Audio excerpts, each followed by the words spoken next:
हे नाथ, हे मेरे नाथ, मैं आपको भूलूं नहीं।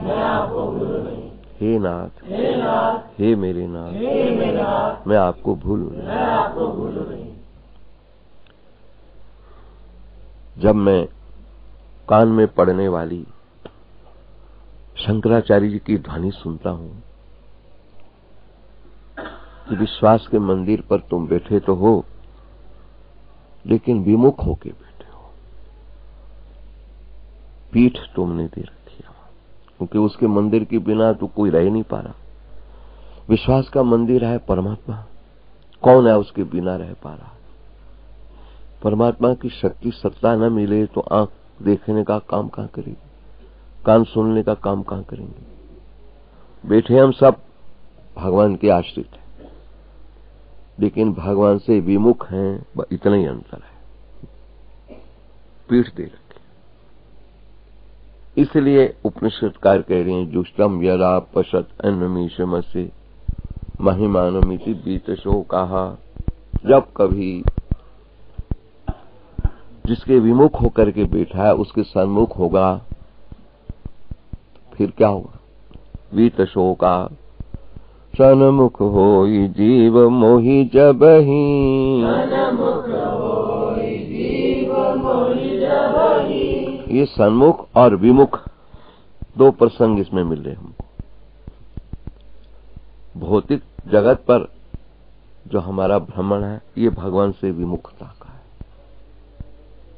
तो कह रहे मेरे सन्मुख जो होता है, विश्वास के मंदिर पर सब बैठे रहते हैं, उसके आश्रित रहते हैं, लेकिन पीठ लेके बैठे रहते हैं। और स्वयं परमात्मा बोल रहे हैं सन्मुख होई जीव मोहि जबहि,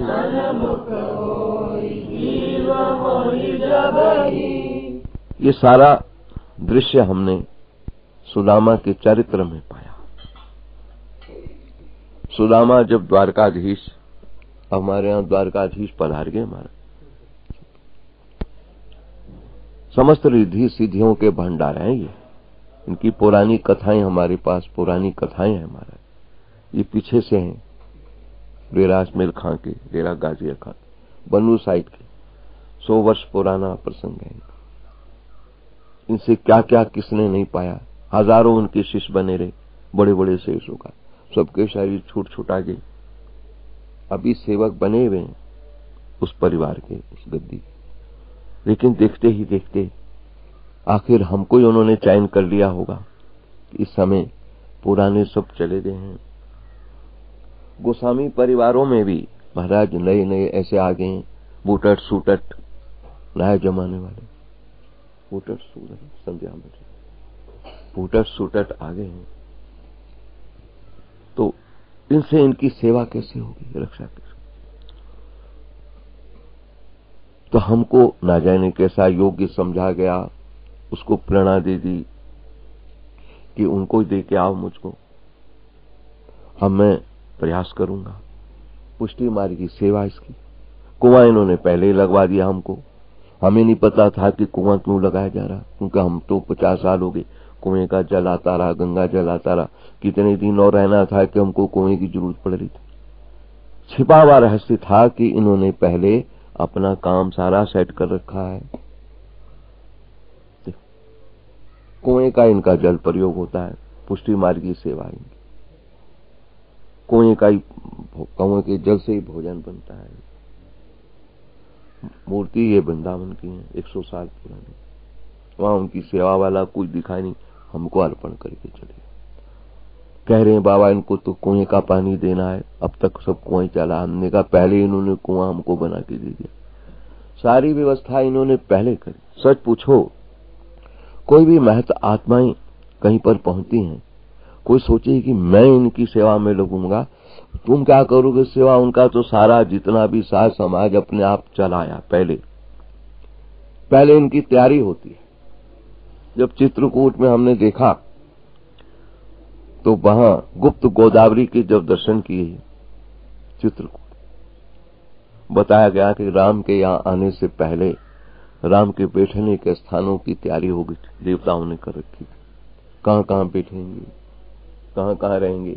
ऐसे जो महत आत्माएं धरा पर उतरती हैं ना, सब नहीं, कुछ विशिष्ट उंगलियों पर गिनी, उनको किसी का आश्रय नहीं रहता है, वो तो सब का सब शुचीनाम श्रीमताम। ये जो योग भ्रष्ट पुरुष होते हैं, पहले भजन करते रहे हैं, भजन पूर्ण नहीं हुआ तो जब दोबारा जन्म लेते हैं तो उनको सारा का सारा प्रसंग वैसे ही भगवान दे के रखते हैं। मीरा जी को कष्ट दिया तो मीरा जी का वो कष्ट भी भगवान नहीं कराया कि जल्दी मुझे मिल जाएगी। आप विचित्र है हमारे भगवान के विज्ञान के सामने किसका विज्ञान हो सकता है। विभीषण जैसे भक्त को लंका नगरी में ले गया, इसलिए ले गया कि जल्दी मुझे मिल जाएगा। कष्ट होंगे इसको। प्रहलाद को ऐसी जगह बिठा दिया, राक्षसों में ले गया, हिरण्यकश्यप किया कि ये भजन खूब करके जल्दी मिल जाएगा मुझको, क्योंकि इसने उनका तो बनना नहीं। अभी संत से हम कह रहे थे कि मन तो कुछ नहीं रहता, लेकिन समाज में रहते हैं। हमारा समाज का प्रसंग ऐसा है कि 10-5 को पागल नहीं बनाएंगे तो भगवान कैसे खुश होगा हमसे। एक शराबी भी जब तक 10-20 को शराब पिलाना ना सिखा दे उसको चैन नहीं आती, और हम जब तक ये 10-20-50 हो को पागल नहीं कर देंगे तो फिर हमसे भगवान कैसे खुश हो। भजन तो हम अकेले में भी कर सकते हैं, सारा दिन बंद रहते हैं तो अभी बंद पड़े रहे, हमें क्या फर्क पड़ता, अभ्यास आ रखा। लेकिन थोड़ा पीरियड हमने से रखें जिसके लिए इस विश्वास के मंदिर की ध्वनि है, यत यत श्रेष्ठ।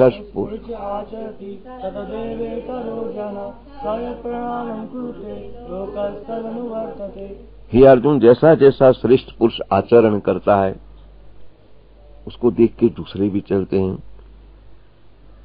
सोचो तो, एमए पास करने वाला व्यक्ति जब बच्चे को पढ़ाता है उसके साथ बच्चा बनना पड़ता है, उसको ए आ ई उ कहना पड़े। क्या वो जानता है नहीं उसका तो सब रमा पड़ा है। लेकिन जब तक बच्चा नहीं बनेगा, इतना बड़ा टीचर भी जब तक बालक नहीं बनेगा, बालक के साथ बालक आगे बढ़ेगा नहीं। इस तरह ज्ञानवान को चाहिए कि अज्ञानी बनकर उनके संग लग ले, तब तो आगे वो भी बढ़ेगा। अगर वो अपने में लगा रहे तो फिर समाज में ये प्रणाली कौन सिखाएगा कि भगवान के भजन की प्रणाली क्या है। वर्तमान संतों की लीला और दिख रही है, अहम ब्रह्मास्मि सोहं। अब वो प्रसंग खत्म हो गए जो हमारे प्राचीन महात्माओं ने हमारे संस्कार डाले हम लोगों में। हमने कहा हम संस्कार डालते रहते हैं लोगों में, करने को तो हम भी अब जब सारा दिन बंद रह सकते हैं तो इस समय आधा घंटा हमको बंद होने में क्या देरी लगती। पहली तारीख को अगर हम ऐसे ही चले जाएं ऊपर, हम तो अपने काम में हैं ही, सारा दिन लगे रहते। लेकिन ये जो अवसर हमने दे रखा है इन लोगों को, दुर्लभ अवसर है। इसमें कितने बच्चे हमने गीता कंठ करवा दिए। अगर हम इनको अवसर न देते तो फिर इस मार्ग में चल कैसे सकते। इसलिए हम लोगों को भी ड्यूटी दी जाती है, चाहे कितने ऊंचे तुम पहुंच जाओ, लेकिन जब तक तुमको शरीर की शुद्धि है। हाँ, शुद्धि भूल गई, छपटम भूमिका में हम चले गए। हमारे यहाँ भूमिकाओं का वर्णन आता है, शुभ इच्छा, शुभ विचारणा, तनुमानसा, संशक्ति, सत्तापति, पदार्था भावनी, ये 6ठी भूमिका है। उसके बाद तुरिया, फिर तुरिया आती 8म। जड़ भारत 6ठी भूमिका में थे, पदार्था भावनी। वहां कोई कर्तव्य नहीं है हमारे लिए, शरीर की शुद्धि नहीं तो क्या कर्तव्य है हमारा। लेकिन जब तक शरीर की शुद्धि है, तत्ववेता को भी चाहिए कि तुम कुछ ऐसा प्रसंग लगा के दिखाओ, पता लगे इनको कि भगवान के मिलने की पद्धति क्या है। तो हम इनसे कह रहे थे कि हमको अब ड्यूटी ऐसी लगी हुई है, पीछे से ऑर्डर ऐसे हैं, हम समाज में रहते हैं, समाज के भीतर रह करके आखिर कपड़ा पहनने को मिल रहा है, रहने को जगह इन्होंने दे रखी। हमारे नाम तो है ही कुछ कमाए नहीं तो कौन सा नाम हमारे हो जाना चाहिए। पहले हमने कह रखा था हमारे नाम कुछ भी करो। हम तो उन महात्माओं से भी सच पूछो तो आर्थिक दृष्टि से तो महात्मा से भी हम बिल्कुल गए बीते हैं। महात्माओं के पास पैसे रहते थे हमारा, किसी का आश्रम है, किसी की जमीन है, किसी का बैंक बैलेंस है, हमारा क्या है। अगर कुछ है भी तो तुम्हारे लोगों को पास पड़ा होगा, अपने आप पढ़े रहते, अपने आप तुम पेश करते रहते हो, काम चलाते रहते हो। और क्या है, हो क्या रहा है यहाँ पर? मेरा कहने योग्य मेरे पास कुछ नहीं रखा है, मेरा कहने योग्य तो एक ही प्रसंग नजर आ रहा है। हे नाथ, हे मेरे नाथ, मैं आपको भूलूं नहीं। एक काम मेरे पास है, किसको ना भूलूं? विश्वास के मंदिर को, जिस मंदिर के आधार पर आद अंत जो राखन हार, तिस्यो प्रीत न करे गमार। गुरु वाणी में उसको गमार कहा है, पामर कहा है, गमार कहा। किसको कहते? जो आद में अंत में रखने वाला है। जिसने आद में रखा है वही अंत में रखता है। कौन संभाले अंत में?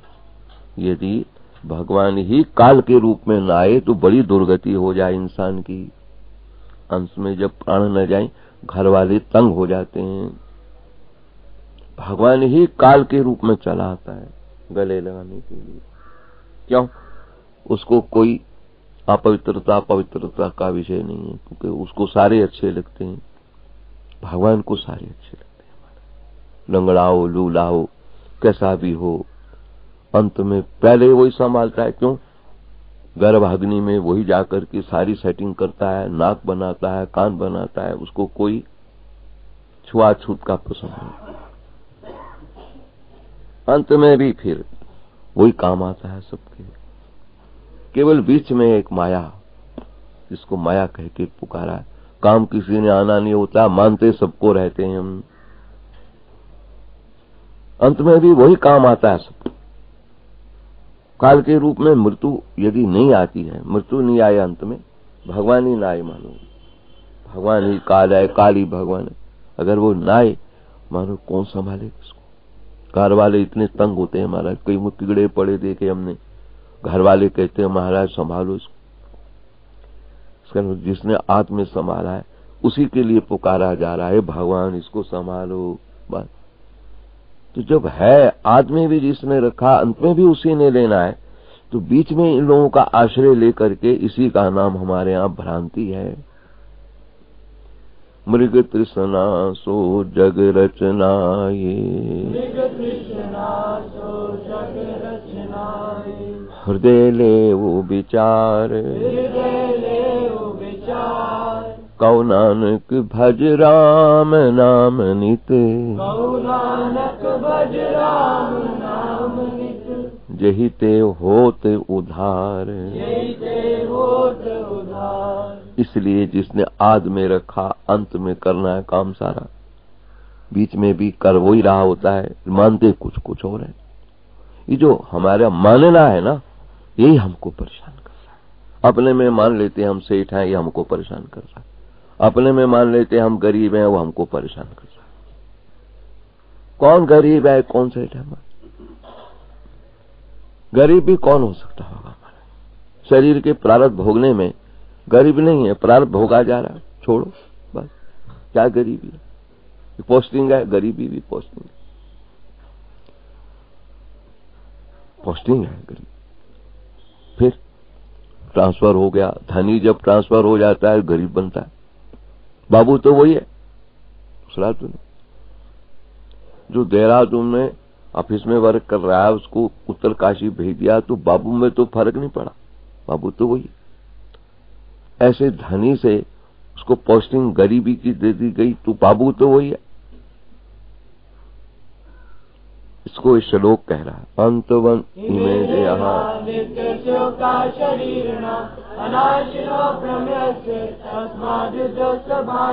क्या उस बाबू में फर्क आ गया? जिसकी सर्विस यहां बैंक में थी, उसकी सर्विस ट्रांसफर करके वहां कर दी, उत्तरकाशी में कर दी, तो क्या बाबू की शक्ल सूरत में पकड़ पड़? इस तरह हमारा कर्म ही हमको पोस्टिंग देता, धनी बना।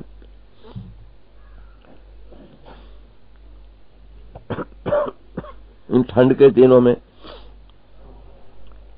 चाय की दुकान यहां खुलवा देते हम, सोनलाल छाबड़ा ने जब से खुलाई तब से खुलती है, फ्री, आते जाते सब पियो।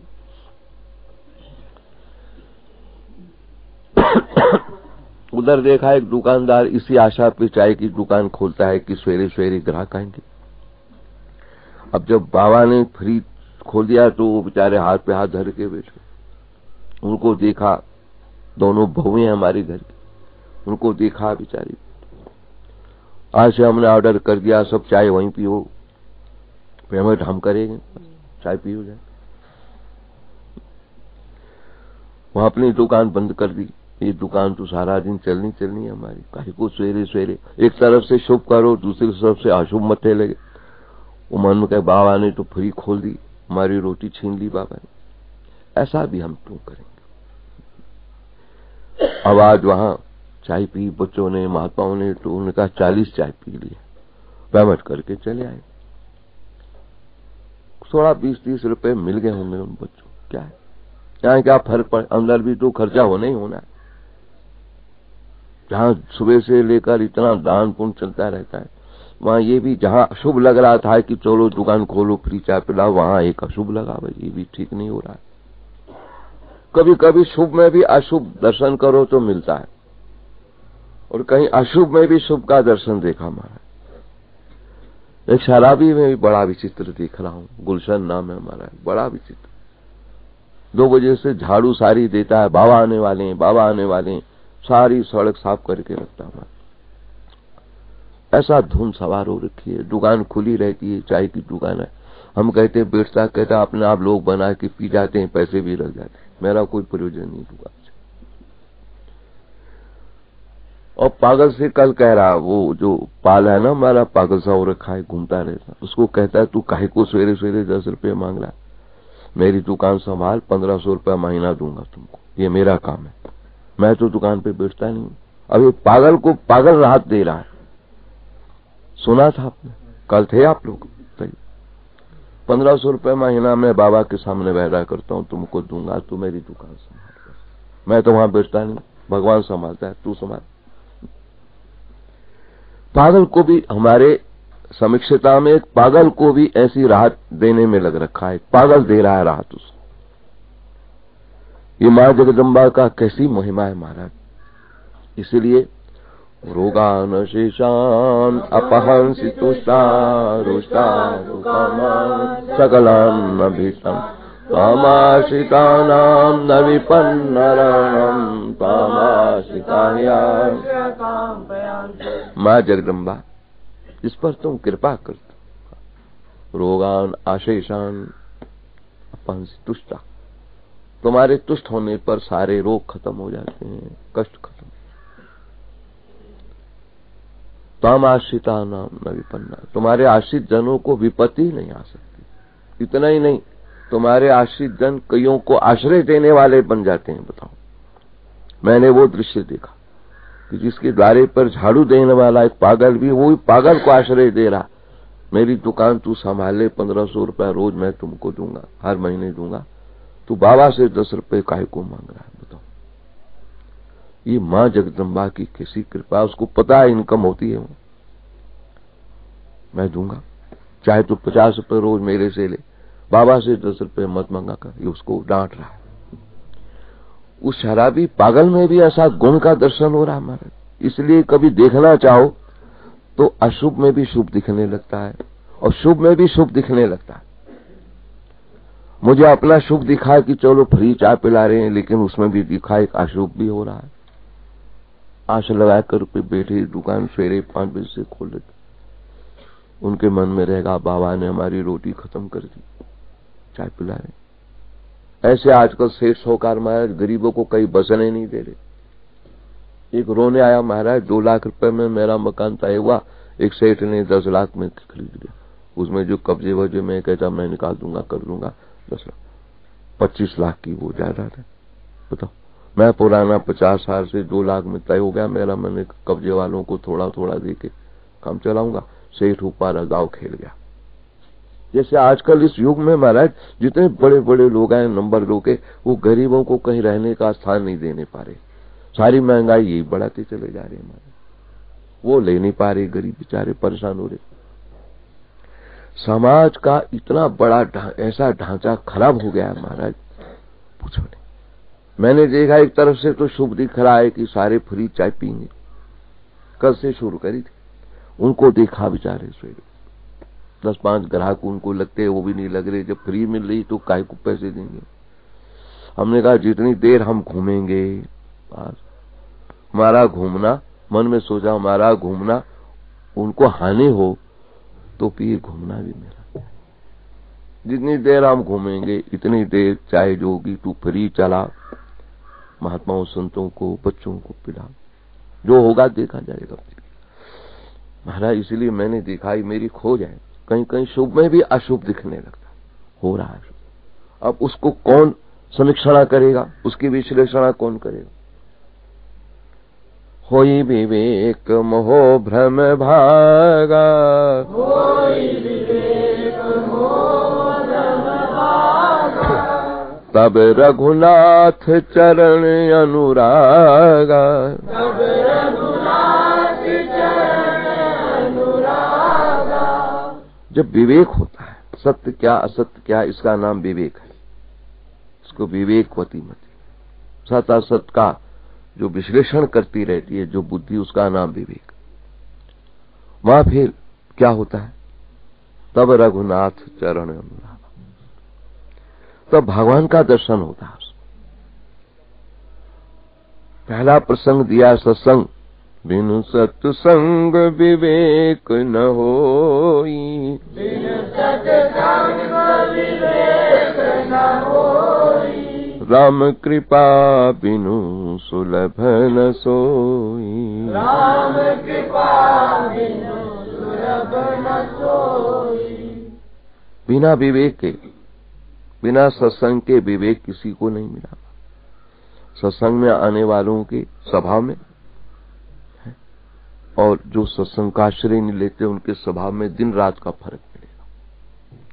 जो जो सत्संग में आएंगे तू कोमलता, हृदय की करुणा, मुदिता झलकने लगे। सत्संग से रहित लोगों की कठोरता, करोड़पति को देखो इतना कठोर मिलेगा महाराज, पूछो। सत्संग में आने वाला पहला प्रभाव उसका ये होता है, हृदय कोमल होने लगता है, दया बरसने लगती है। अरे क्या है, कितने दिन जीना है, कितना रहना है, खेल जाओ देखा जाए।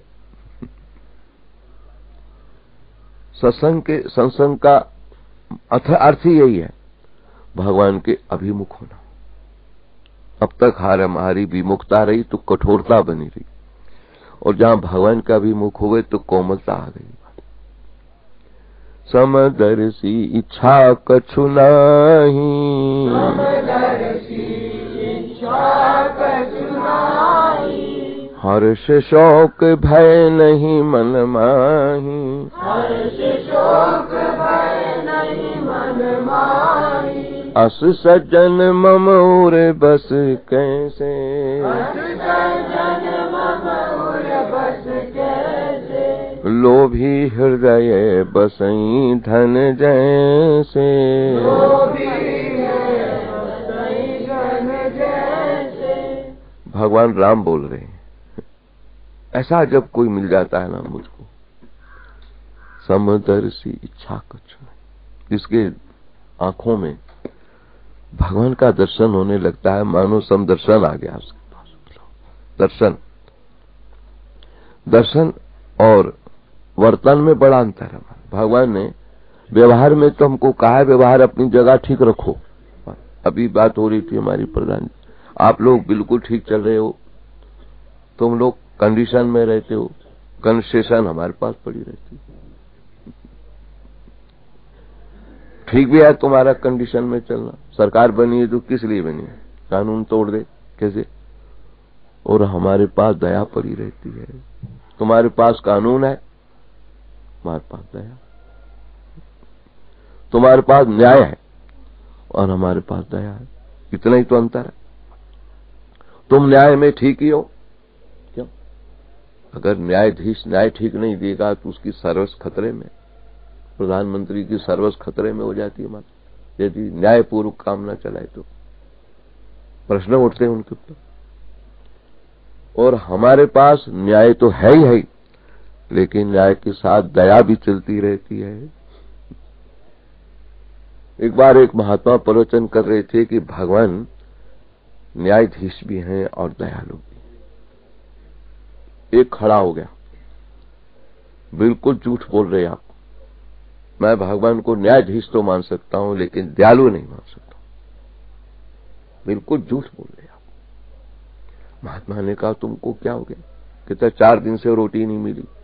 ठीक है, न्याय है, मैंने कर्म कुछ ऐसा किया होगा, रोटी नहीं दी मुझको, ठीक है।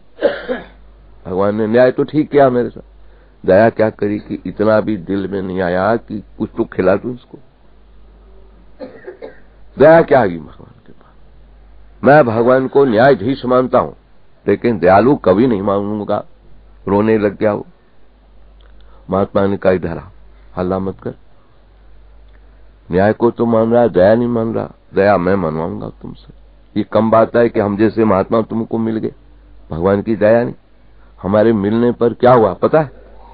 भूखा रहा है, किसी का जेब नहीं काटा, किसी की चोरी नहीं करी, झूठ नहीं बोला, ठीक है।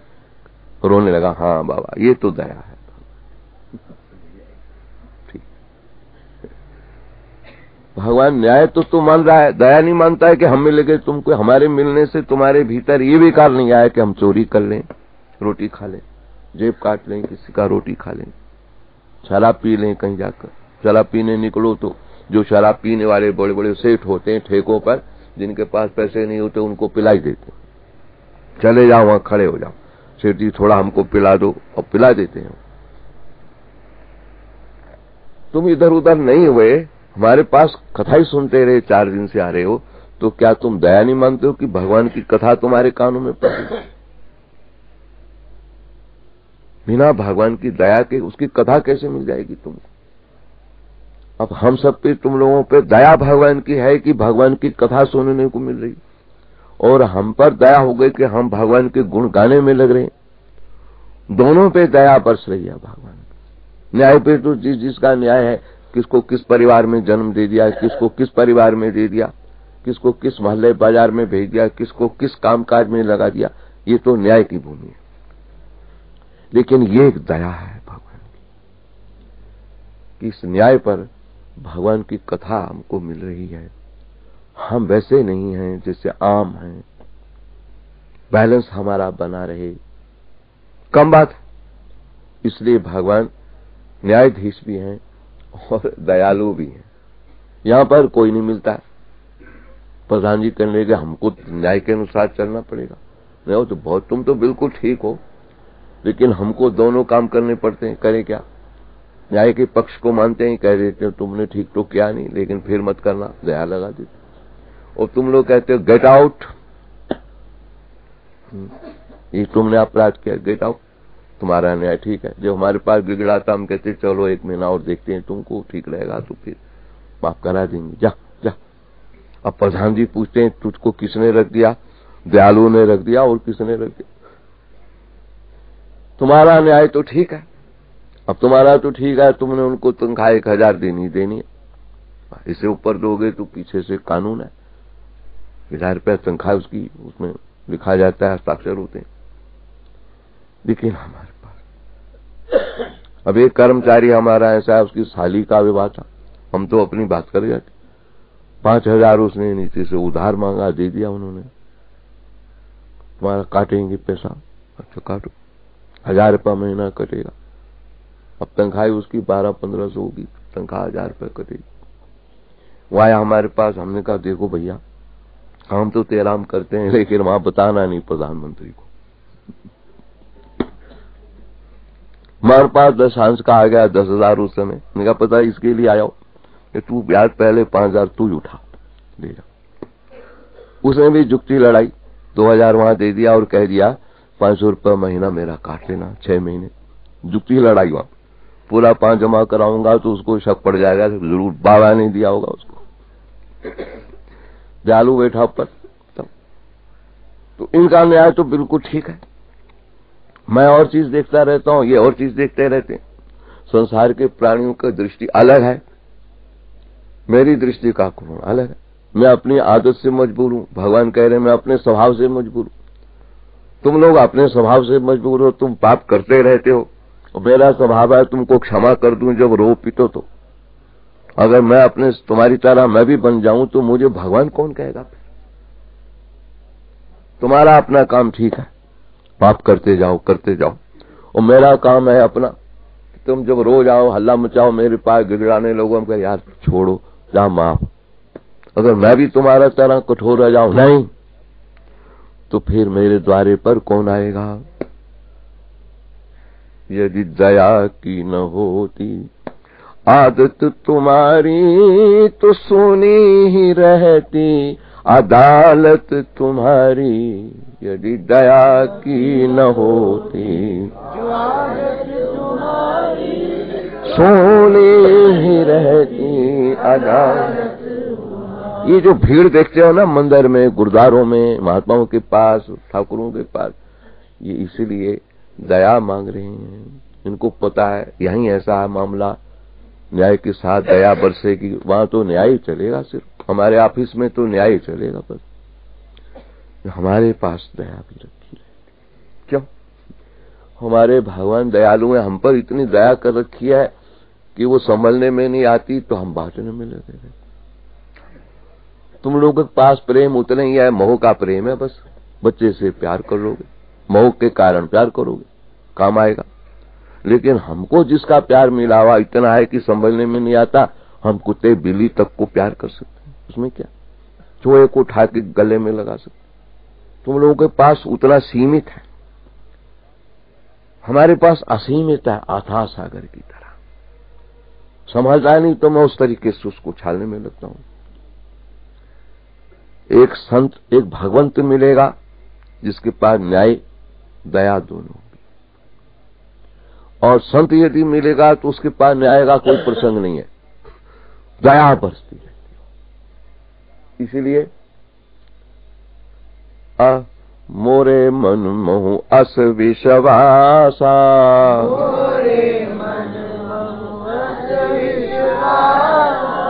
राम से अधिक राम कर दासा।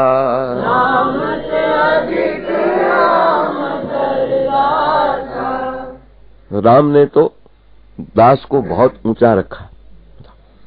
भगवान ने तो न्याय के अधीन पर तुमको फेंक दिया यहाँ कर्म की भूमि पर।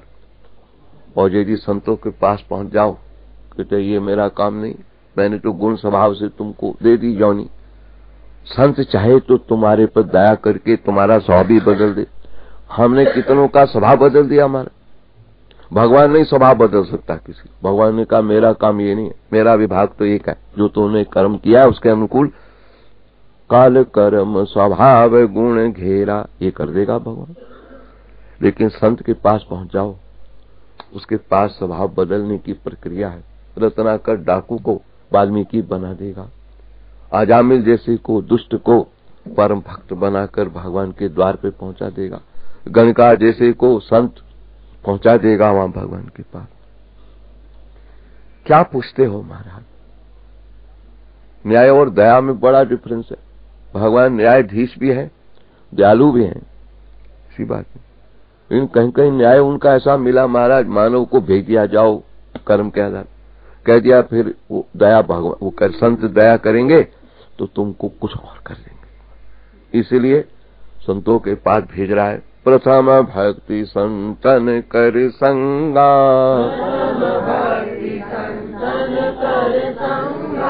अपना प्रसंग तो बाद में लगा रखा है, मेरा प्रसंग तो बाद में होगा। इस धारा पर पहुंचेंगे, तुमको मानव जीवन देंगे, तो पहला प्रसंग तुम्हारा यही है। चाहते हो कि तुम्हारे गुण स्वभाव में कुछ परिवर्तन आ जाए तो संतों के पास पहुंच जाओ, वो चाहेंगे तुम्हारा काम कर देंगे, हमारा विषय नहीं है। बस बड़ा विचित्र प्रसंग है। हमारे पास फुर्सत ही नहीं है, भगवान कह रहा। भगवान शिव बैठे हैं कहां पर? कैलाश पर्वत पर। मेरे पास फुर्सत नहीं, कोई शिकायत करनी हो तो बाबा के पास चले जाना। और ब्रह्मा जी बैठे हैं महाराज वहां कमल नाभि में से, भगवान कमल कौन चढ़े, हाथ पांव तोड़े महाराज, पहले तो सागर में जाना मुझको। भगवान विष्णु के पास शिकायत लेके कौन जाएगा महाराज? शेष शैया पर पड़ा, उन सब ने ये कर रखा है कि अपनी तो जान बचा लो, इनको फंसाओ। संत महात्मा जो भेजते हैं उनको फंसा के रखते हैं, चारों तरफ इनके घेरे रहते हैं लोग। वहां तो शिकायत कोई कर नहीं सकता, जाकर इनको पकड़ो बस। फिर ये जब तंग आते हैं तो भगवान इनको देखते हैं तंग होता, फिर जिस जिसके लिए अप्रोच लड़ाते हैं उसका काम भगवान को करना पड़ता। कितनी विचित्र पद्धति है ये। इसलिए तद्विधि प्रणिपातेन परिप्रश्नेन